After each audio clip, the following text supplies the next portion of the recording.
Paswan news related सबसे पहले पाने के लिए चैनल को सब्सक्राइब करें। पासी न्यूज भोजपुरी को।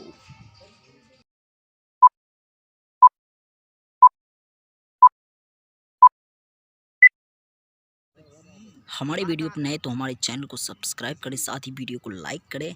अगर हमारा चैनल का वीडियो आपको कैसा लग रहा है तो हमें कमेंट में ज़रूर बताएं। चलिए स्टार्ट करते हैं वीडियो को।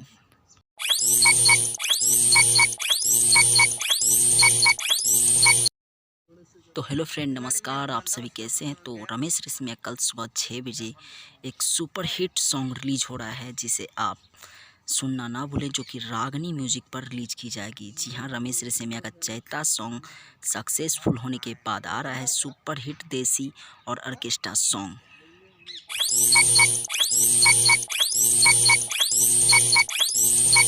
जी हाँ फ्रेंड, यही वो सॉन्ग है जो कल रिलीज होने वाली है।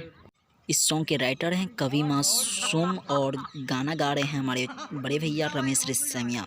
जी हाँ, कल सुबह 6 बजे सुनना ना भूलें रमेश रेशमिया का न्यू सॉन्ग।